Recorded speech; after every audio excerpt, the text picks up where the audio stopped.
તમારું સ્વાગત છે મારા રસોડામાં। આજે આપણે બનાવીશું ગુવાર ઢોકળીનું શાક। જે ઢોકળી મોંમાં મૂકતા ઓગળી જાય ને એવી સરસ બનીને તૈયાર થશે। તો ચાલો બનાવીએ ગુવાર ઢોકળીનું શાક। તો એના માટે મેં અહીંયા ફ્રેશ 250 ગ્રામ 200 ગ્રામ જેટલો ગુવાર લીધો છે। ગુવારને આપણે આગળ અને પાછળના ડીંટનો ભાગ કાપી અને આ રીતે બીટી લેવાનો છે, જેને અમે બીટવું કહીએ, ઘણા સમારવું કહે છે। પછી આપણે ધોઈ લેવાનો છે। શાક માટે પ્યુરીમાં અહીંયા ટમેટું, મરચું અને આદું ત્રણેય પીસી લીધું છે। અને હવે આપણે ઢોકળી બનાવીશું। તો ઢોકળી માટે અહીંયા અડધો કપ જેટલો ચણાનો લોટ લઈશું, સાથે સ્વાદ પ્રમાણે મીઠું, હળદર, લાલ મરચું, ગરમ મસાલો, ધાણા જીરું અને ચપટી એવો ખાવાનો સોડા, અજમા બધી જ વસ્તુ નાખી અને સરસ રીતે તેલનું મોણ આપી, ચમચી એક તેલનું મોણ નાખી મિક્સ કરી દેવાનું। અને પછી આપણે એનો લોટ પાણી નાખી અને બાંધી લેવાનો છે, કઠણ ઢોકળી વળાય એવો। તો ચપટી સોડા નાખવાથી ઢોકળી એકદમ ફૂલી અને એકદમ સોફ્ટ થશે અને ટેસ્ટ બહુ સરસ એવો આવશે। હવે ઢોકળીનો લોટ બંધ થઈ જાય એટલે તેલથી સ્મૂથ કરી અને આ રીતે નાની નાની ઢોકળીઓ બનાવી લઈશું। આ રીતે ઢોકળી નાખવાથી શાક સરસ લાગે છે અને ટેસ્ટ પણ સારો આવે છે। તો હથેળીમાં દબાવીને ચપટો કરી લો તો પણ ચાલે અને અંગૂઠાથી આ રીતે ચપટો કરો તો પણ ચાલે। તો આ રીતે બધી જ ઢોકળી આપણે શાક બનાવ્યા પહેલાં હું અહીંયા તૈયાર કરી દઉં છું।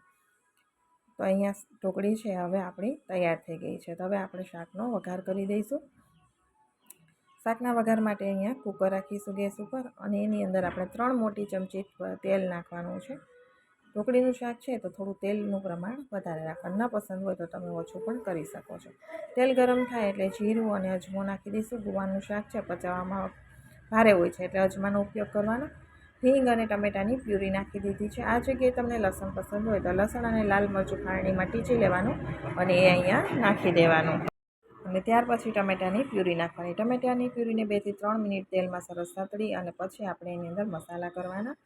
તો હળદર, લાલ મરચું, કલર માટે આપણે કાશ્મીરી મરચું નાખીશું, ધાણા જીરું નાખીશું, ચપટી એવો ગરમ મસાલો નાખીશું, બિલકુલ ઓપ્શનલ છે, પસંદ હોય તો નાખવાનો, નહીં તો સ્કીપ કરી દેવાનો। અને સ્વાદ પ્રમાણે આપણે અહીંયા મીઠું નાખી અને સરસ બધા મસાલાને આપણે ટમેટા સાથે કૂક કરવાના છે। ટમેટું એકદમ સરસ કૂક થઈ જાય, મસાલામાંથી તેલ છૂટું પડે ત્યાં સુધી એને કૂક કરવાના। કાચા ટમેટામાં પાણી નાખવાનું કે ગુવાર નાખવાનું નથી, તો શાક છે તમને સરસ લાગશે નહીં અને ગ્રેવી સારી ના બને। હવે તેલ સરસ ઉપર આવી ગયું છે, ટમેટું સતળાઈ ગયું છે, તો હવે આપણે એની અંદર બીટેલો ગુવાર છે ધોઈને રાખ્યો તો એ નાખી દઈશું અને ગુવાર નાખી ફરી એને 2 થી 3 મિનિટ સુધી આપણે ચલાવતા રહીશું તેલમાં।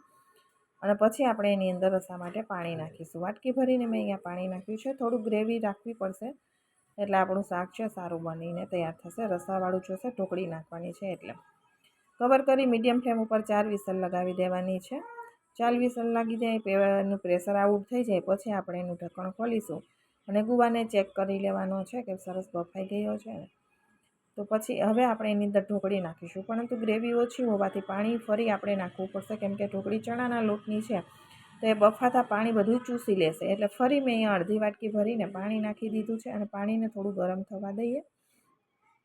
પછી એની સરફેસ ઉપર આપણે બધી ઢોકળી છે એને આ રીતે રાખી દઈશું અને ઢોકળીને આપણે બાફવાની છે। એટલે આ રીતે સરફેસ ઉપર ઢોકળી રાખી અને પછી આપણે કવર કરી દઈશું। ગેસની ફ્લેમ મીડિયમ ટુ લો રાખી અને 5 થી 6 મિનિટ સાથે રાખવાનું। સાવ લો ફ્લેમ હોય તો 8 મિનિટ રાખવાનું। 5 થી 6 મિનિટ મીડિયમ ફ્લેમ ઉપર રાખી અને 6 મિનિટ જેવો સમય થાય એટલે કવર ખોલી લેવાનું। ઢોકળી ફૂલી જશે અને બફાઈ જશે ને એટલે એકદમ સરસ ઉપર બધી તરવા લાગશે। તમે જોઈ શકો છો આપણું શાક છે ને હવે તૈયાર થઈ ગયું છે ઢોકળીનું અને ઢોકળી એકદમ પોચી બનશે। તમે આમ ભાંગશો ને તો સરસ તૂટી જશે। તમને મારી ઢોકળીનો રેસીપી પસંદ આવી હોય તો મારી ચેનલને સબસ્ક્રાઈબ જરૂરથી કરજો, વિડીયોને વધુમાં વધુ લોકો સાથે શેર કરજો અને એકદમ સરસ અને ટેસ્ટી બને છે આ શાક। તમે એકવાર જરૂર ટ્રાય કરજો, તમે ફરી વાર બનાવશો એટલું સરસ બને છે। તો ઢોકળીમાં પણ લસણની પેસ્ટ નાખી શકાય અને શાકમાં પણ નાખી શકાય, તમારી ચોઈસ પ્રમાણે તમે નાખીને બનાવી શકો છો। તૈયાર છે ગુવાર ઢોકળીનું શાક।